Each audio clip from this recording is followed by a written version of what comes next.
Hi guys, welcome to our YouTube channel Rajith Kumar diaries.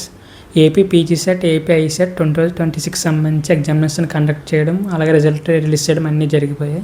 So ఎవరైతే candidates ఆ ఎగ్జామ్స్కి attend అయ్యారో వాళ్ళందరూ వాళ్ళ రిజల్ట్ చూసుకుని వాళ్ళ ర్యాంక్స్ కూడా చెక్ చేసుకుని ఉంటారని చెప్పి అనుకుంటున్నాను.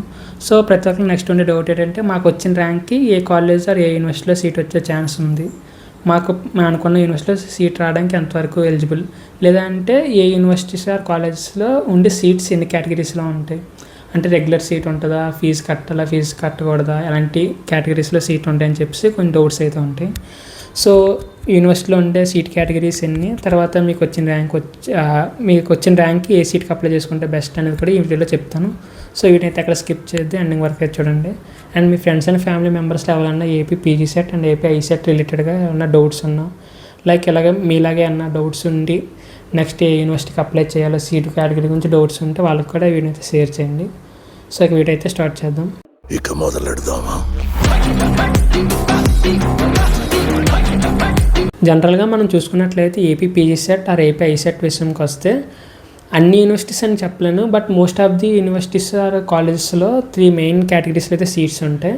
అవి ఫస్ట్ వచ్చి రెగ్యులర్ సీట్స్, అలాగే second self finance, and third one self support are payment are special category, ఏదైనా అవ్వచ్చు. ఇవన్నీ కూడా సెల్ఫ్ సపోర్ట్ సీట్స్లోకి వస్తాయి. So first category regular category విషయానికి వస్తే, రెగ్యులర్ కేటగిరీ ఏంటంటే ఇది టాప్ మోస్ట్ ర్యాంక్ ఎవరికైతే వస్తుందో వాళ్ళకి ఈ కేటగిరీలో సీట్ వచ్చే ఛాన్స్ ఎక్కువ ఉంటుంది. సో ఈ కేటగిరీ యొక్క ఉపయోగం ఏంటంటే, రెగ్యులర్ సీట్లు ఎవరైతే సీట్ సంపాదిస్తారో వాళ్ళకి ఎటువంటి ఫీజు అమౌంట్ కట్టాల్సిన అవసరం ఉండదు. ప్రతి రూపాయి కూడా గవర్నమెంట్ నుంచే వస్తుంది. సో వాళ్ళ ఫీజు రింబర్స్మెంట్ కాలేజ్ నుంచి పడుతుంది, అదే గవర్నమెంట్ నుంచి పడుతుంది. కాలేజ్ సంబంధించి ప్రతి స్కాలర్షిప్ కూడా వాళ్ళకి వస్తుంది అనమాట. వాళ్ళకి ఫీజు కూడా చాలా తక్కువ ఉంటుంది. సో రెగ్యులర్ ఎందుకు ఉపయోగపడుతుంది అంటే, ఒక రూపాయి కూడా వీళ్ళు కట్టాల్సిన పని ఉండదు, ప్రతిదీ కూడా గవర్నమెంట్ నుంచే పడుతుంది కాబట్టి వీళ్ళు ఈజీగా చదువుకోవడానికి ఈజీగా ఉంటుంది. అమౌంట్ విషయంలో ఎటువంటి ఇబ్బంది అయితే వాళ్ళకి ఉండదు. సో రెగ్యులర్లో సీట్ రావాలంటే, regular seat most of the people ఎవరికైతే ఇస్తారంటే టాప్ ర్యాంక్స్. ఇన్ కేస్ మీరు ఆంధ్ర యూనివర్సిటీ రెగ్యులర్లో సీట్ కొట్టాలంటే మీ ర్యాంక్ మినిమం 200 బిలో ఉంటే తప్ప మీకు ఏయూలో లాంటి యూనివర్సిటీస్లో రెగ్యులర్ సీట్ రావడం అయితే చాలా కష్టం. సో రెగ్యులర్ తర్వాత ఉండే సైట్ కేటగిరీ ఏంటంటే సెల్ఫ్ ఫైనాన్స్. సెల్ఫ్ ఫైనాన్స్లో కూడా most of the government universities, government కాలేజీలు ఏంటంటే ఫీజు ఎంబర్స్మెంట్ పడుతుంది, గవర్నమెంట్ నుంచి వచ్చే అమౌంట్ కూడా పడుతుంది. సో సెల్ఫ్ ఫైనాన్స్లో మీకు సీట్ వచ్చినా సరే మీకు ప్లస్, ఎందుకంటే రెగ్యులర్లో అప్లై చేయండి, రెగ్యులర్లో రాలేదు అనుకుంటే సెల్ఫ్ ఫైనాన్స్కి వెళ్ళండి. సెల్ఫ్ ఫైనాన్స్లో సీట్ వచ్చినా సరే మీకు చాలా మంచి అని చెప్పుకోవాలి, ఎందుకంటే సెల్ఫ్ ఫైనాన్స్లో కూడా గవర్నమెంట్ నుంచి అమౌంట్ పడుతుంది. నేను చెప్పేది యూనివర్సిటీస్, గవర్నమెంట్ కాలేజెస్ మాత్రమే. Private universities, private colleges self ఫైనాన్స్లో ప్రతి కాలేజ్ ఇస్తుందని అయితే నమ్మకం లేదు. బట్ రెగ్యులర్లో వస్తే ప్రతి దాంట్లో పడుతుంది, కానీ సెల్ఫ్ ఫైనాన్స్లో వస్తే ప్రైవేట్ కాలేజెస్లో కంటే వస్తుందని అయితే ఖచ్చితంగా చెప్పలేం. యూనివర్సిటీస్లో అయితే ఖచ్చితంగా మీకైతే అమౌంట్ అయితే గవర్నమెంట్ నుంచి పడుతుంది.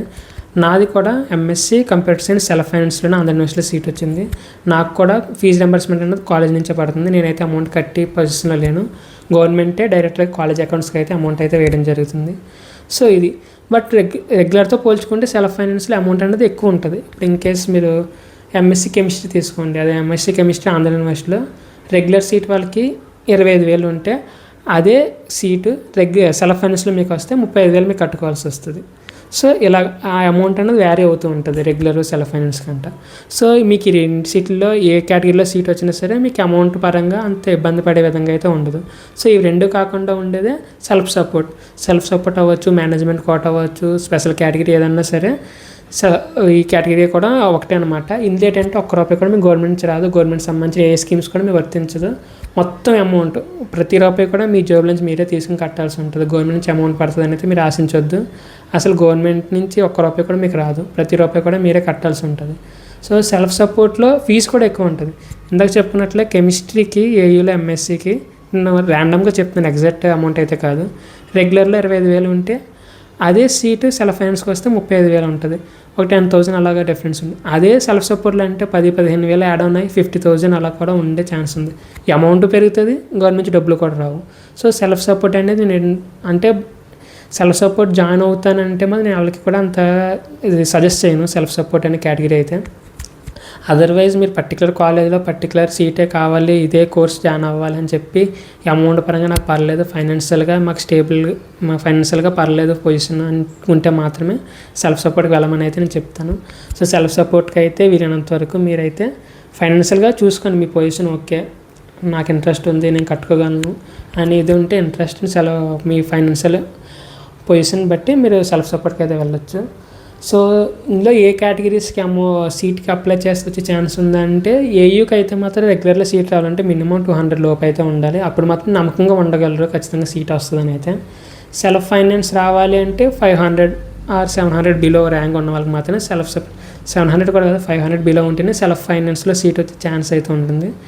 అండ్ సెల్ఫ్ సపోర్ట్ అంటే ఇంకా మీరు ఎంత ర్యాంక్ వచ్చినా సరే ఇంకా అనవసరం అమౌంట్ మీరు కట్టుకుంటారు కాబట్టి రెగ్యులర్ సెల్ఫ్ ఫైనాన్స్ అయిపోక లాస్ట్లో ఒక 5 to 10 సీట్స్ మాత్రం ఉంటాయి, ఎక్కువ కూడా ఉండవు. సో ఎవరైతే ఎర్లీగా వెళ్ళి ఫస్ట్ అండ్ సెకండ్ కౌన్సిలింగ్ అయిపోయిన తర్వాత వాటికంటూ డేట్స్ ఇవ్వడం లేదంటే ఇవి అయిన తర్వాత రావడం అంటే ఒక్కొక్కడ ఒకలా అవుతుంది. మోస్ట్లీ కౌన్సిలింగ్ అయిన తర్వాతే సెల్ఫ్ సపోర్ట్ సీట్లు అయితే రిలీజ్ చేస్తారు. మీరు డైరెక్ట్గా జాయిన్ అవ్వడమా లేదంటే కొన్ని వాటిలో ఫామ్ ఫిల్అప్ చేయడం దానికి కూడా ప్రొసీజర్ ఉంటుంది. ఏదైతే దాన్ని ప్రొసెస్ ఫాలో అయ్యి మీరైతే సెల్ఫ్ సపోర్ట్లో జాయిన్ అవ్వాల్సి ఉంటుంది. సో ఇక్కడ రెగ్యులర్కి సెల్ఫ్ ఫైనాన్స్ గవర్నమెంట్ నుంచి అమౌంట్ పడుతుంది కదా, మరి ఏంటి డిఫరెన్స్ అంటే ఇప్పుడు రెగ్యులర్లో అన్నా సరే అందరికీ అమౌంట్ పడదు. ఎవరికి పడుతుంది? మీ పేరెంట్స్ కానీ మీ ఫ్యామిలీ బ్యాక్గ్రౌండ్ కూడా ఎవరైతే government jobs or government service లేని వాళ్ళకి మాత్రమే general or regular or self ఫైనాన్స్లో అమౌంట్ వస్తుంది. బట్ మీ ఫ్యామిలీ మెంబర్స్ ఏమన్నా గవర్నమెంట్ జాబ్ అది ఉంటే మీరు అమౌంట్ కదా స్కాలర్షిప్కి ఎలిజిబుల్ కాదు. సో ఇందులో మీకు అలాగే ఎవరైతే ఉన్నారో వాళ్ళకి రెగ్యులర్లో సీట్ వచ్చింది అనుకో 25,000 కట్టుకుంటే సరిపోద్ది. లేదు సెల్ఫ్ ఫైనాన్స్లో వస్తే 35,000 కట్టుకోవాలి. ఆ డిఫరెన్స్ మీకు అర్థమైందని అనుకుంటున్నాను.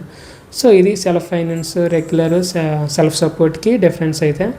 And most of the people ఎక్కువ కన్ఫ్యూజ్ అయ్యేది ఎక్కువ తప్పు చేసేది ఎక్కడంటే self finance and self support దగ్గర.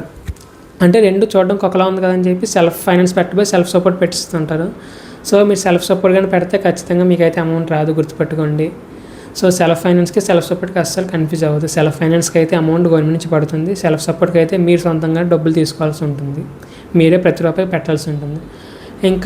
ఇంకొకటి ఏంటంటే మీరు ఇంకేస్ సెల్ఫ్ సపోర్ట్ కానీ పెట్టేస్తే వెబ్ ఆప్షన్ టైంలో సెల్ఫ్ సపోర్ట్ కేటగిరీలో మీకు సీట్ వచ్చే ఛాన్స్ ఎక్కువ ఉంటుంది. ఎందుకంటే గవర్నమెంట్ నుంచి డబ్బులు పడవు, మీరు అమౌంట్ కట్టడం కాబట్టి మీకు ప్రియారిటీ అనేది ఎక్కువ ఇస్తారు. మీరు వెబ్ ఆప్షన్లో కూడా పొరపాటున సెల్ఫ్ ఫైనాన్స్ పెట్టబోయి సెల్ఫ్ సపోర్ట్ పెట్టేసారు సీట్ వచ్చేస్తుంది. తీరా వచ్చిన తర్వాత అమౌంట్ లేదు జాయిన్ అవ్వనంటే సీటు పోతుంది. తర్వాత సెకండ్ కౌన్సిలింగ్కి మీకు వచ్చే ఛాన్స్ ఉంది అది కూడా చెప్పలేం. సో వెబ్ ఆప్షన్స్ టైంలో కూడా కొంచెం ఆలోచించుకొని ఏదైతే బెస్ట్ అనుకుంటే అవి పెట్టండి. వీలైతే వెబ్ ఆప్షన్స్ కూడా ఎలా పెట్టాలి ఆ టైంకి ఏదైతే బెస్ట్ అనేది కూడా నేను చెప్తాను. సో మన ఛానల్ అయితే ఫాలో అవుతుండండి. సో మీకైతే క్లారిటీ వచ్చిందని అనుకుంటున్నాను regular self finance and self support seats పైన. ఇంకా ఏమన్నా డౌట్స్ ఉన్నాయంటే కామెంట్ సెక్షన్లో తెలియజేయండి, నేనైతే రిప్లై అవ్వడానికి చూస్తాను. అండ్ అంతే గైస్, మీకు మ్యాక్సిమం అన్నీ క్లియర్ అయ్యాయని అనుకుంటున్నాను. Thanks for watching, have a next day guys.